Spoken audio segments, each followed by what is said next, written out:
Aleluia, graça e paz. Estamos aí hoje mais uma semana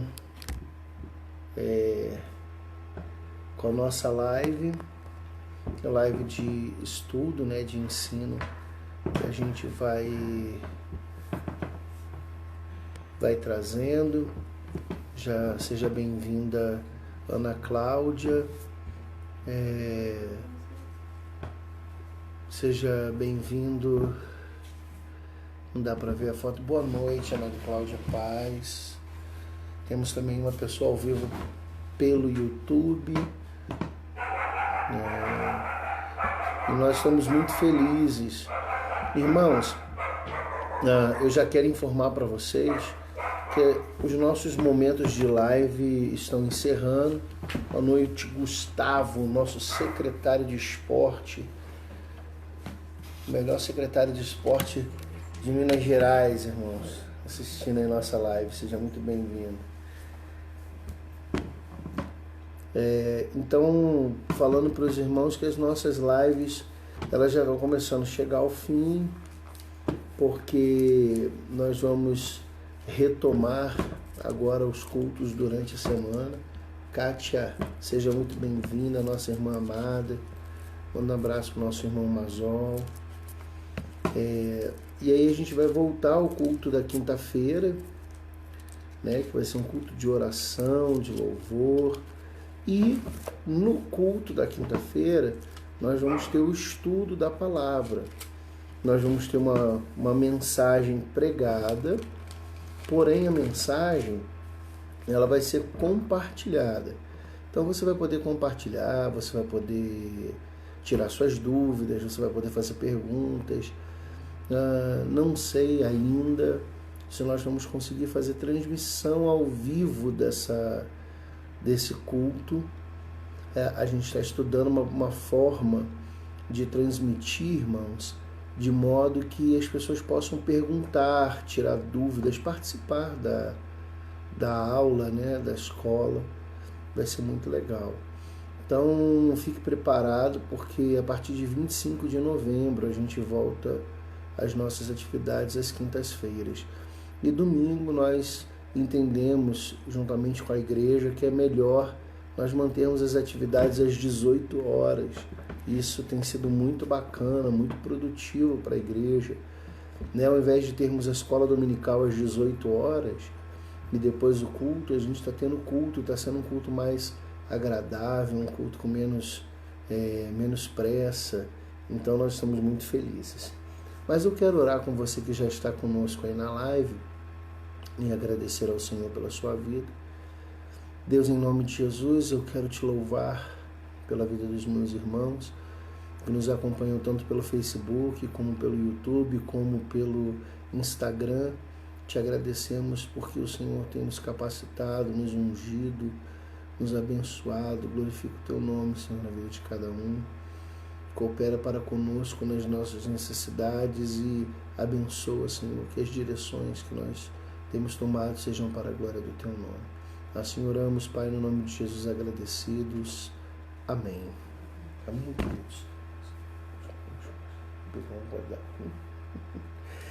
Irmãos, o tema do que nós queremos compartilhar na noite de hoje é obediência e resultado. Nós vamos observar na vida de um homem de Deus, um profeta, o que é ser obediente e como se obtém o resultado. E vamos fazer uma projeção do que poderia ter sido o resultado dentro do ministério dele. Porque a obediência ela traz algumas implicações. E nós queremos falar sobre isso, amém? O texto que nós iremos compartilhar se encontra no livro de 1 Reis, no capítulo de número 15, versículo de número... 1 Reis, capítulo de número 19, versículo de número 16. 15 e 16, perdão. Irmãos, estou aqui ajeitando mais um pouco para cima. Isso. Alguma coisa me mordeu aqui, tá coçando. Beleza, muito obrigado. Ó, 1 Reis, capítulo 19, versículos 15 e 16. Amém? Diz assim, ó. O Senhor lhe disse, vai, volta pelo teu caminho para o deserto de Damasco, e chegando lá, unge a Azael, rei sobre a Síria, também a Jeú, filho de Ninsi, ungirás rei de Israel, e também a Eliseu, filho de Safate, de Abel-Meolá, ungirás profeta em teu lugar. Amém? Então eu vou repetir aqui, ó. 1 Reis, se você quiser colocar aí na descrição, quiser colocar no comentário do Facebook, você pode colocar pra gente. 1 Reis 19, capítulo 19, versículos 15 a 16. Apareceu aqui para mim agora que a minha mãe irmãzinha já entrou na live, também a Grazi está na live. Sejam bem-vindos. O tema é obediência e resultado, ok? Bom, amados, nós estamos aqui falando de um profeta chamado Elias, um grande homem de Deus. Augusto, Jennifer, sejam bem-vindos. Um grande homem de Deus. Elias foi inegavelmente um dos grandes profetas, tão competente no seu ministério, que quando Jesus fala na cruz, Eli, Eli, lama sabachthani, significa Deus meu, porque desamparaste, as pessoas acreditavam que ele estivesse chamando por Elias, né? E porque Elias representava um grande socorro para Israel. Então essa era a expectativa das pessoas, que Jesus, quando naquele momento estava clamando ao Pai, ele estivesse se referindo a Elias como um socorro. Então Elias foi um grande profeta. Ele executou a obra que Deus confiou a ele com maestria, mas isso não significa que Elias foi inteiramente obediente. Todos os homens na Bíblia, assim como eu e você, eles apresentam algumas falhas, né? Pastor Werli, meu amigo, seja bem-vindo, que honra tê-lo aqui conosco. Então todos os homens, exceto Jesus, eles apresentam algumas falhas. E Elias era um homem extremamente valoroso. A Bíblia diz que ele se portou contra o pecado. Dulce, seja bem-vinda. Se portou contra o pecado, contra o rei Acabe, contra Jezabel, foi ameaçado de morte, mas ele também resmungava, ele chorava desnecessariamente, viu inúmeros milagres e depois reclamou, pediu a morte, fugiu para o deserto, fez birra com Deus. O texto qual nós estamos lendo, de 1 Reis capítulo 19, no versículo 15 e 16, Deus tira Elias de dentro de uma caverna. E Elias vai parar dentro da caverna depois de ter vencido 400 profetas de Baal, 450 profetas de Astarote, matado todos eles à espada, subido ao Monte Carmelo, visto uma pequena nuvem e viu que uma grande chuva estava para vir, manda avisar Acabe para Acabe não morrer na chuva. E olha que Acabe era um rei pecaminoso, mas Deus não tinha esse propósito naquele momento. E aí manda Acabe voltar. Ele percebe que 400 profetas tinham sido escondidos para que não morressem, né? Tinham sido escondidos de Jezabel. E depois disso tudo, Jezabel fala: olha, eu vou matar esse homem, a hora que eu encontrar esse homem eu vou matar ele. E aí então Elias foge, deita debaixo de um zimbro, né, de um carvalho, e ali ele começa a chorar, ele pede a Deus a morte dele, ele não aguenta, e vem um anjo, sustenta ele com alimento para que ele caminhasse mais um tempo. Ele caminha mais um tempo, mas ele caminha para dentro da caverna, ele vai lá para o Horebe se esconder. Então Elias foi um grande profeta, fez coisas tremendas, ele restaurou o altar, ele mostrou que só o Senhor era Deus, né? A gente tem um louvor que eu gosto bastante que diz caia fogo do céu, queima este altar, mostra para este povo que há Deus em Israel. Porque essa é a frase que Elias diz, é uma canção muito bíblica, né? Então, irmãos, nós vemos que apesar deste grande homem de Deus, havia um homem inseguro por trás dele. Apesar da obediência de Elias, a insegurança dele era muito grande. E Elias se sentia o tempo inteiro perseguido, ele achava que ele era o único dos profetas. Chegou um momento, a gente costuma usar uma expressão, que ele se sentiu a última bolacha do pacote, irmãos. Porque ele fala para Deus, olha, só eu sobrei dos profetas. Só eu resisti, só eu tô suportando essa aflição. E Deus fala, não, peraí, eu escondi 400 homens para que não fossem mortos à espada. E às vezes na nossa vida é assim, a gente cumpre a obra de Deus, faz a obra de Deus, é dedicado até no ministério, mas vive reclamando, resmungando e acha que somos perseguidos, que somos atribulados e que sofremos e que só com a gente que está acontecendo tudo isso. Não, só a minha igreja que não dá certo, é só o meu ministério que não vai para frente. E não é isso, amados. Nós, em inúmeros momentos, nós vamos enfrentar situações adversas, especialmente se nós estivermos na vontade e caminhando diante da presença de Deus. E por que nós vamos enfrentar isso? Porque nós temos um adversário. E esta é a função dele, é se opor a você. É isso que significa adversário, amém? Então, o fato de Elias resmungar, chorar, pedir a morte, isso não torna ele desobediente, em hipótese nenhuma. Era um grande homem de Deus, um exemplo para as nossas vidas, do qual nós podemos seguir, porém isso atrapalha o resultado no ministério de Elias. Entenda bem, uma coisa muito importante, nada do que eu e você fizermos vai interferir nos propósitos de Deus. Deus é soberano, amém? Aquilo que ele planeja, ele cumpre, ele executa segundo a sua vontade. Mas o resultado sobre as nossas vidas, nós alteramos. Nós alteramos o resultado que existe em nós, aquilo que acontece em nós. Então até domingo foi ministrado, a Sandra está na live aí também, a Sandra ministrando a palavra, ela falou uma coisa muito interessante. Deus tem os seus propósitos, nós saímos do plano, nós deixamos o plano. Então, todas as vezes que atendemos o chamado e a ordenança de Deus, mas questionamos os seus caminhos, os seus pensamentos, o resultado dessa equação, ele muda para nós. Olha o que está escrito lá em Isaías 55, versículo 8. Diz assim, porque os meus pensamentos não são os vossos pensamentos, nem os meus caminhos, os vossos caminhos, diz o Senhor.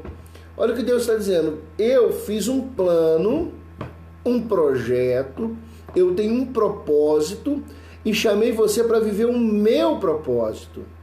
Então o caminho também é de Deus, o pensamento também é de Deus, a vontade também é de Deus e o executar também é de Deus. Muitas vezes nós entramos no propósito que é de Deus. Querido, preste bem atenção no que eu vou falar para você. Você não tem um propósito a partir do momento que você entrega sua vida para Jesus. O propósito é de Cristo, porque a vida é dele.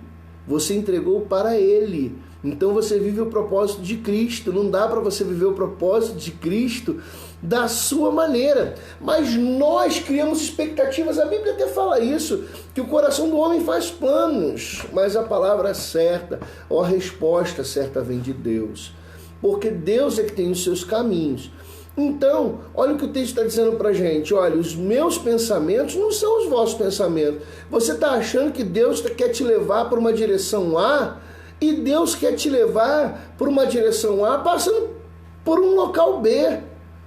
Ele está te levando, fazendo você às vezes contornar para que não enfrente algo que está à sua frente. Então, ele tem os seus pensamentos, ele diz, os meus caminhos não são os vossos caminhos. A gente pensa, Deus fala assim, ó, eu costumo contar um fato para a igreja, que quando eu descobri qual era o meu chamado, que o meu chamado era para ser pastor, então eu falei, eu vou ler a Bíblia, porque não existe pastor que não saiba ler a Bíblia, que não conheça a Bíblia. Eu comecei a ler. Esse foi o caminho que eu entendi que era o caminho correto. Mas se Deus, para outros, pode escolher que o caminho fosse ele ir direto para um seminário, e lá no seminário tomar o gosto pela leitura da palavra, ou então que ele fosse conduzido de uma outra maneira, como nós temos o exemplo do pastor Jairo, um missionário amigo nosso, um homem de Deus, que hoje se encontra na Jordânia. O pastor Jairo, ele foi fazer missões como um membro da igreja, pela Junta de Missões Mundiais da Convenção Batista Brasileira. E quando ele chegou na África, a igreja que o recebeu lá simplesmente ordenou o pastor Jairo. Pastor Jairo foi aos 17 anos para a África do Sul, e quando regressou pastor. Porém, ele, entendendo que não era este o caminho que Deus havia traçado, que ele precisava se preparar, ele veio para o seminário de missões, que fica aqui na cidade de Jacutinga, em Minas Gerais. Então, veja bem, os caminhos do Senhor não são os nossos caminhos, nem os seus planos os nossos planos. Os seus pensamentos são mais altos que os nossos. Seus caminhos são mais altos, mais excelentes. É isso que o termo mais altos significa, mais excelentes. Amém? Então, por que o resultado muda?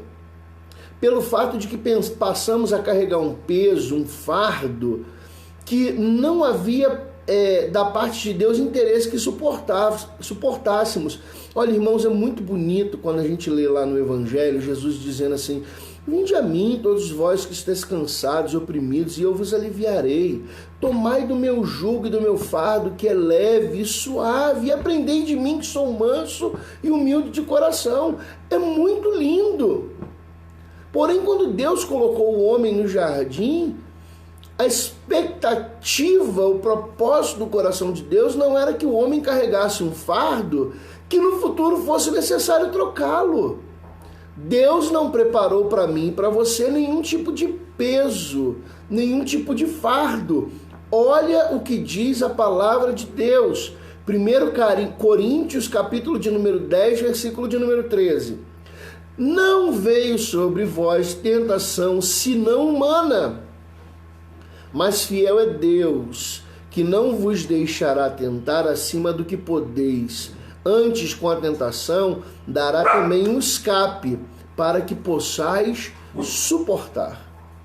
Então veja bem, o resultado muda porque na maioria das vezes nós não queremos suportar a pressão. É muito mais fácil soltar a corda.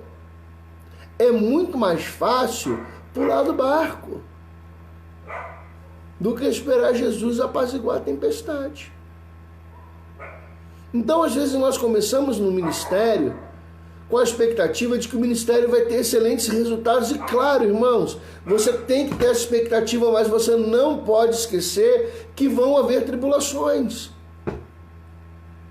A calmaria vem depois da tempestade. A bonança, né, como a gente usa até como ditado popular, mas é bíblico, a bonança vem depois da tempestade. Diz que depois que Jesus apaziguou a tempestade, se fez bonança. Então depois da tempestade vem bonança. Agora não dá para ter bonança antes da tempestade não, irmãos. O céu fica limpinho depois que chove. Deu para você entender? Pegou a visão? Então, as nossas provações, as nossas tentações, os nossos problemas são meramente humanos, porque Deus não permite que sejamos tentados acima do que podemos suportar. Então, quando eu não suporto aquilo que Deus trouxe de propósito para eu participar, quando eu começo a reclamar, quando eu começo a resmungar, mesmo que eu esteja sendo obediente, esteja fazendo aquilo que Deus me chamou para fazer, o que vai acontecer? Eu vou começar a carregar um peso. E aí tem uma outra coisa importante, é necessário entender que Deus trabalha com princípios. Irmãos, Deus trabalha com princípios. E existe um princípio bíblico que muitas vezes a gente só lida com ele quando se fala de dízimo e oferta. Eu gosto muito desse texto para dízimo e oferta. Mas veja bem, olha o que diz lá em Provérbios capítulo 10, versículo 22. A bênção do Senhor é que enriquece, não traz consigo dores. Ou, em outras versões, não acrescenta dores. Se o ministério que Deus trouxe para a tua vida, se o chamado de Deus para a tua vida é uma bênção, ela vai te enriquecer. Ela vai te prosperar. Ela não vai pegar e trazer para você dores. O texto é claro. A bênção do Senhor é que enriquece e não acrescenta dores. Então, em hipótese alguma, em momento algum, Deus tem o objetivo de te acrescentar dores. O ministério, ele é penoso no seu trabalho. Porque nós vamos lutar, nós vamos ter que orar, buscar qual é a vontade de Deus, muitas vezes renunciar, muitas vezes transformar, aprender com outras situações. E quando fazemos isso, aí então nós vamos sentir o peso, as duras penas do trabalho.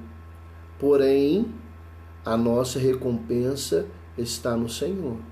Jesus diz assim: eis que cedo vem e comigo trago o meu galardão para dar a cada um segundo as suas obras. Amém? Então, vamos falar um pouco do texto para você entender. Nós falamos sobre o porquê Elias era um homem obediente, mas isso alterou um pouco o resultado na vida dele. E a gente vai entender falando sobre o texto. Bom, Elias foi orientado a ungir o rei da Síria, um rei em Israel e um profeta no seu lugar.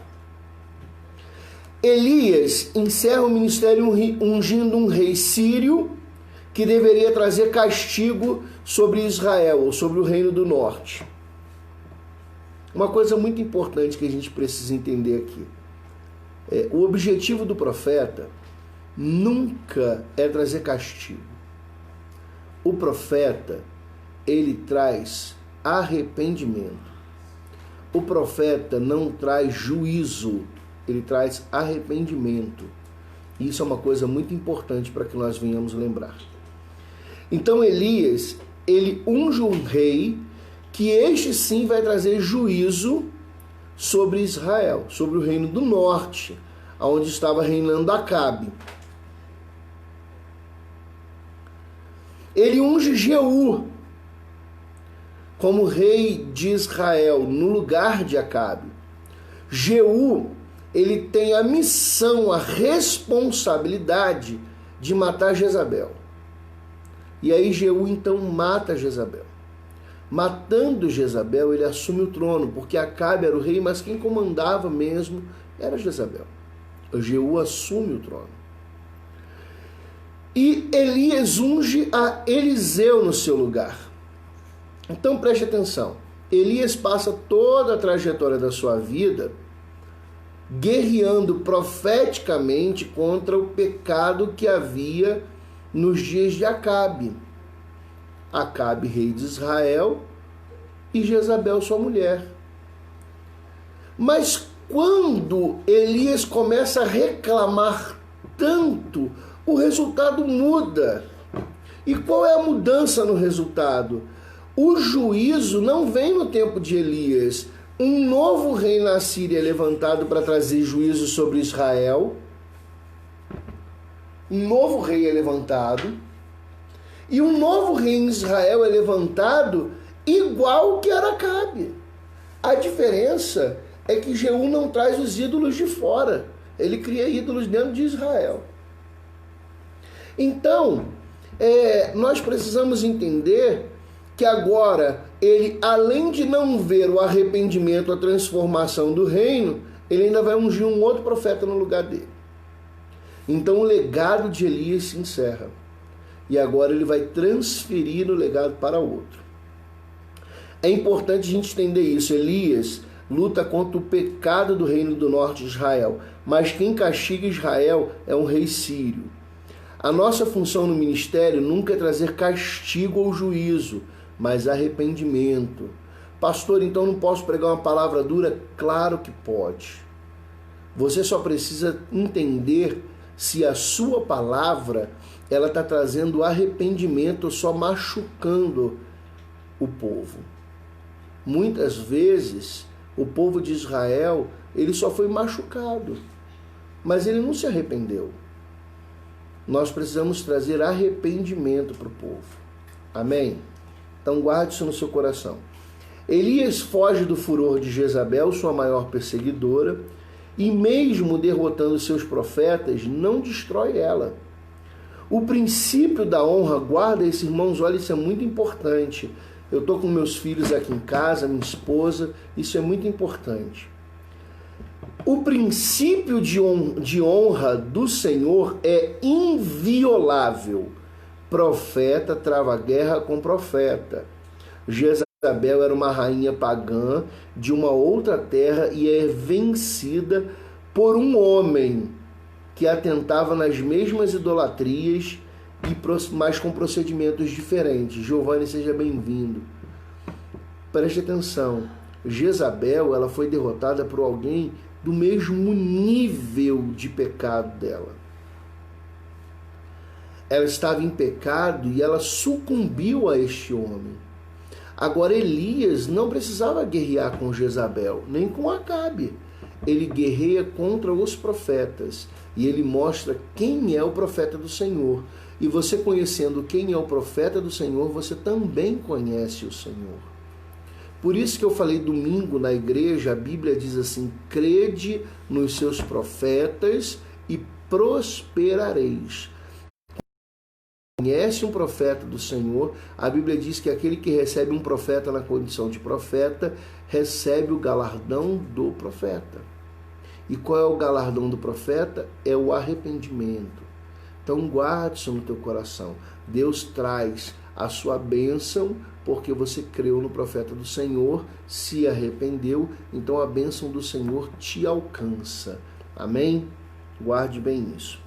O legado de um profeta nunca será entregue a alguém sem disposição para carregá-lo. Isso é uma coisa interessante, porque Elias, ele pega Eliseu e quando ele chama Eliseu, Eliseu estava trabalhando atrás de 12 pareias de juntas de bois, né? Ele tinha 24 bois e um carro de boi atrás, arando a sua terra. E Eliseu vai, então, o chama. E Elias então o chama. E Eliseu, ele então segue Elias. E a gente vai ver que Eliseu carrega Elias de um lado para o outro antes dele receber o comissionamento profético, né? O que acontece, irmãos? É impossível para um pastor, por exemplo, extremamente ativo no ministério, ter pessoas com ele apáticas, pessoas que não estão dispostas a labutar na obra do Senhor, a trabalhar na obra do Senhor. E por que isso? Porque é incompatível. Ele vai te puxar, te jogar para cima e você não vai alcançar o objetivo. Então fica aqui já uma palavra para você que faz parte do ministério, você que nos assiste pelo Instagram, pelo YouTube ou pelo Facebook, que se você está sendo lançado adiante, teu pastor está investindo na tua vida e você não está alcançando, você precisa ver se você tem disposição para alcançar o ministério. Você precisa rever isso em você. Porque certamente você também está sendo observado por isso, porque era o que Elias, que tinha sido um grande profeta, estava observando em Eliseu. Era o que ele estava esperando. Vamos ver se esse cara tem mesmo capacidade para seguir comigo, para caminhar comigo, para ir aonde eu fui, para enfrentar reis, para enfrentar generais. Vamos ver se esse cara tem capacidade. Se ele tem disposição de andar comigo de um lado para o outro, ele vai ter disposição de ser profeta em Israel. Então Elias entendeu que Eliseu era obediente, mas toda a sua capacidade como profeta não era suficiente para que ele também não fosse um resmungão. Perdão. Nós entendemos que Elias era obediente, mas toda a sua capacidade como profeta não era suficiente para também a gente deixar de entender que ele era um resmungão, era um cara chato. Eu costumo dizer que o povo de Israel é um povo chato e alguns dos seus profetas também eram. Amém? A obediência, ela passa pelo crivo da fé, da confiança e da fé. Quando somos obedientes é porque entendemos que aquele fato é o melhor para a nossa vida. Irmãos, deixa eu explicar uma coisa para você. Às vezes o pai e a mãe falam assim, olha, não quero você de amizade com fulano. E a gente fica aborrecido, fica chateado, passa um tempo a gente vai ver fulano não prestava mesmo. Ou então o pai e a mãe falam assim, não, você não vai fazer isso. A gente fica aborrecido porque a gente queria fazer, porque isso, porque aquilo outro. E aí, quando a gente vai ver, realmente, não era para ter feito. Deus é pai. E quando Deus ele nos instrui em alguma coisa, ele diz não vá por aí, ou não faça assim, ou faça desse jeito, nós precisamos entender isso e caminhar segundo essa direção. Por quê? Porque a vontade de Deus ela é soberana e Deus sabe o que é melhor. Jesus, no Evangelho de Mateus, ele fala assim, qual é o pai que seu filho pedindo pão lhe dará pedra, ou lhe pedindo peixe lhe dará uma serpente? Assim é o vosso Pai que está no céu, não vos dará bênção sem medida àqueles que pedirem. Então, irmãos, veja bem, nós precisamos entender que Deus, assim como um pai, ele é poderoso para abençoar, mas também ele é fiel para corrigir. Isso a gente precisa entender. Olha o que diz Jeremias 29:11. Porque eu bem sei que pensamentos têm a vosso respeito, diz o Senhor, pensamentos de paz, não de mal, para vos dar o fim que desejais. Então, já em Jeremias, Deus já está dizendo que Ele tem a intenção de nos abençoar segundo aquilo que nós desejamos, que nós ansiamos. E quando Ele faz isso, Ele está também disposto a fazer com que nós alcancemos os nossos sonhos, os nossos anseios. Mas nós não podemos esquecer que a Bíblia é um todo. Primeiro vem o propósito de Deus que nós falamos lá no início. Os caminhos dele que são mais altos que os nossos, pensamentos dele que são mais altos que o nosso. Mas se nós entrarmos no propósito de Deus, ele também tem por princípio fazer com que alcançamos o fim que desejamos. Amém? O resultado do propósito de Deus não é alterado pela ação do homem, eu já falei isso. Mas o homem alcança resultados que este não esperava. Elias esperava descansar, um outro tipo de suporte para a obra que executa. Deus queria realizar o sobrenatural.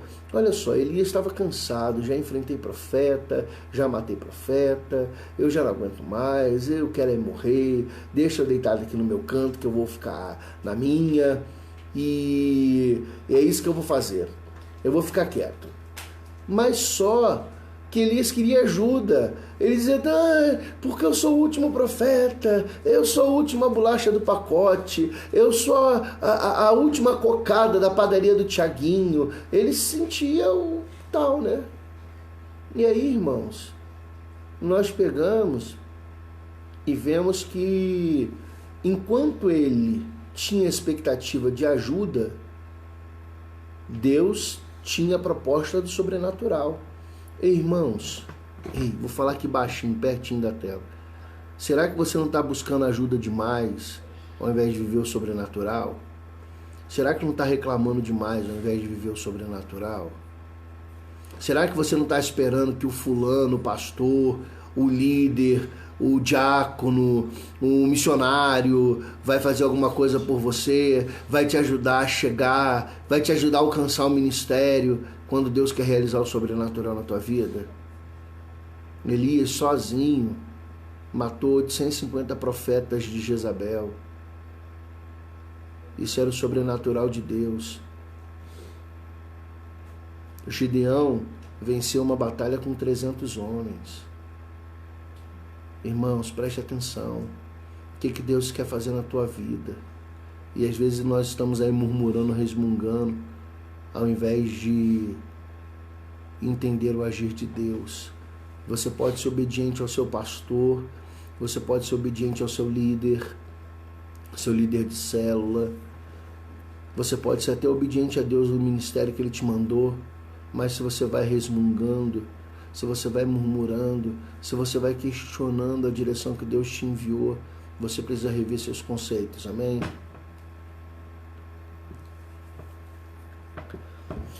O castigo de Israel e a derrota de Jezabel podiam ter vindo assim como o fogo do céu, que caiu lá no Carmelo. Mas teve que vir por mão de pessoas iníquas, reis iníquos. Deus muitas vezes quer usar você em situações, mas a gente se esconde e aí Deus é obrigado a usar a mula. Então, amado, preste bem atenção nisso. Muitas vezes aquilo que vivemos não é para outro viver, mas é para que nós vivamos. E são as nossas atitudes que alteram o resultado, amém? Elias compreendeu isso só quando o legado dele, o ministério dele se deu por encerrado. Quando o ministério dele foi colocado em jogo e ele recebe a ordem de ungir então a Eliseu, um profeta, no seu lugar. Ele entendeu que agora acabou, o outro vai assumir o ministério que era meu. Então eu já estava sozinho mesmo, então agora babou. Eu não tenho mais o que fazer. Olha só que comparação interessante. Elias, a Bíblia diz que ele era tisbita, só isso. A gente não sabe o nome exato dessa cidade, provavelmente a interpretação mais eloquente que a gente consegue dar, a cidade chamava Tisbe. A gente não sabe o nome do pai de Elias, a gente não sabe exatamente a localização dessa cidade, nós não sabemos se ela fica mais perto de Jerusalém, se ela fica mais ao norte, o lugar que ela fica a gente não sabe, né? Elias, ele não tinha assim definido uma história, né? Historicamente Elias não apresenta isso pra gente, a Bíblia não apresenta isso pra gente, mas quando a Bíblia vai falar de Eliseu, você vê como isso é importante, história é importante, como a tua história tem importância. Ele diz, olha, Eliseu, filho de Safate, quer dizer, já está dando a família dele, isso era muito importante. Fernanda, seja bem-vindo. Saber a família era saber a origem daquela pessoa. Então ele era filho de Safate, de Abel-Meolá. Abel-Meolá era uma das cidades agrícolas de Israel mais importantes da época. Ela ficava muito próxima ao Rio Jordão e, pela sua proximidade com o Rio Jordão, ela tinha uma agricultura muito poderosa. E por isso que eu disse que a família de Elias era uma família possível, de Eliseu, perdão, era uma família possivelmente muito rica, porque ele estava arando a terra com uma pareia de 12 juntas de bois, ou seja, 12 pares de bois, 24 animais. A terra provavelmente era muito grande e era uma pareia também muito grande. Então, o que acontece com isso? Eliseu tinha uma condição financeira muito boa. Então, isso nos ensina muita coisa, porque Elias percebe que havia uma responsabilidade no seu ministério. E ele ensina isso a Eliseu. Ele ensina a Eliseu, primeiro, que deveria deixar tudo para trás, inclusive seus pais. Quando Elias encontra Eliseu, diz a Bíblia que Elias jogou sobre ele a sua capa e disse, vem e segue-me. E ele disse, deixa despedir-me dos meus pais. E aí ele fala assim, deixe os seus mortos enterrar os seus mortos. Né? E ele, na verdade, ele diz a expressão, perdão, deixe seus mortos enterrar os seus mortos, está no Novo Testamento. Ele diz, quem lança a mão do arado... Ah não, isso aí foi Jesus, é isso mesmo, deixe seus mortos enterrar seus mortos. Quem lança a mão do arado, né, e olha para trás não é digno de mim, foi Jesus que disse. E aí, ele vira Elias vira para Eliseu e fala assim, olha, deixa seus pais. E ele vai e entende que ele deveria fazer isso. A segunda coisa que ele ensina é que o ministério era duro, por isso Eliseu precisava sacrificar seus próprios bois. Irmãos, os bois pertenciam a Eliseu. Eliseu pega o carro de bois, ele quebra o carro de bois, ele faz uma fogueira e oferece um sacrifício ao Senhor e come com Elias. Nós precisamos entender isso. O ministério, ele requer sacrifícios. Às vezes as pessoas falam assim, pastor, esse negócio, nós estamos no tempo da graça, não precisa mais sacrificar. Claro que precisa, irmãos. Você já entra no Evangelho sacrificando a sua vida, porque você morre para este mundo e vive para Cristo. Agora não mais vivo eu, mas Cristo vive em mim. Todas as coisas velhas se passaram, todas as coisas novas se fizeram. Então eu já não sou mais aquela pessoa. O Rodrigo já não existe mais. Eu agora pertenço a Cristo. Então eu já entro no Evangelho me sacrificando. Então ele entende isso, ele já deixa tudo para trás, ele queima as carroças, ele faz uma oferta, um sacrifício ali e vai embora, né? Terceira coisa que Elias ensina a Eliseu é que o ministério é algo tão importante que deve ser perseguido, almejado, fazendo Eliseu seguir por diversos lugares. Querido, preste atenção, você que almeja o ministério, você precisa entender que o ministério é algo pesado. Você precisa desejar, pastor, eu quero ser ministro de dança. Meu irmão, então começa a dançar. Tu já deu algum passo de dança na vida? Não, pastor, eu sou todo duro. Então escolhe outro ministério, irmão. Tá entendendo? Não, pastor, mas eu toco o violão muito bem. Então vamos entrar no ministério de louvor, quer tocar violão? Não, quer tocar bateria. Irmão, o ministério é duro, você tem que se esforçar, quer tocar bateria, então vai aprender. Fica esperando a tua vez. Quando a tua vez chegar, aproveita a oportunidade. A Bíblia diz, aproveitar bem as oportunidades. Então, Elias começa a fazer com que Eliseu seguisse ele. Olha, eu vou para lá, você vem, eu vou para colar, você vem, eu vou ali, você vai, eu vou voltar. E vai de um lado para o outro e atravessa o Jordão e passa para o Jordão. Até que chega um momento que Elias pergunta para Eliseu, você não vai me deixar? Ele fala assim, não vou te deixar. E aí então nós vemos a famosa frase, o que você quer quando o Senhor me tirar de você? E ele fala assim, eu quero a tua capa. E a gente vai entender essa questão da capa daqui a pouco. A quarta coisa que Elias ensina para Eliseu é que todo ministério tem uma unção. Irmãos, começa a guardar isso no teu coração. Eu falo muito isso para a igreja e a gente precisa entender isso. Todo ministério tem uma unção a que serve.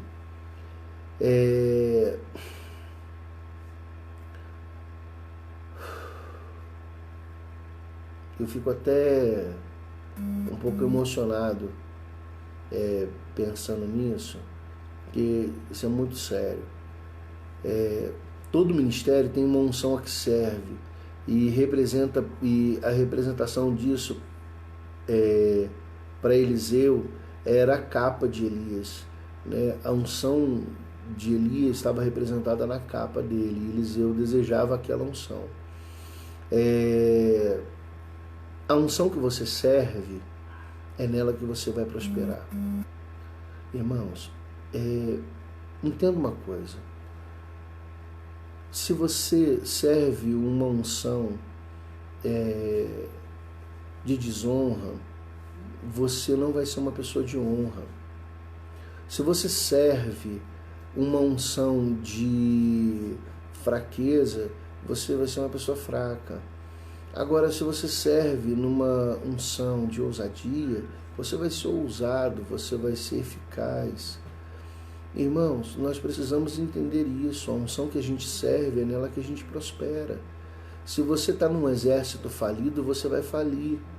Se você está numa jornada destinada ou fadada à derrota, você vai perder. Aí você fala assim, mas pastor, eu sou crente. E daí, meu irmão? Preste bem atenção à unção que você serve.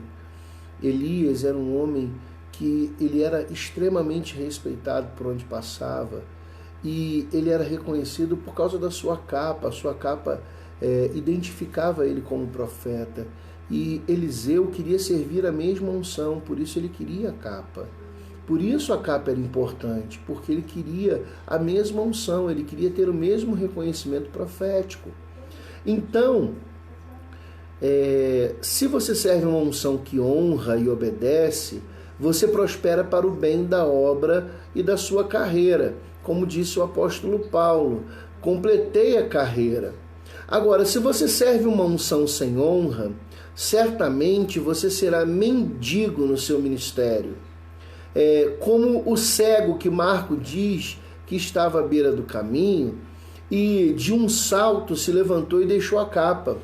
Olha que interessante, nos dias de Jesus, a capa daquele mendigo representava que ele estava mendigando. Então, quando Jesus passa e a vida dele vai ser transformada, ele desiste daquela capa, porque ele não quer mais aquela unção. Querido, presta atenção.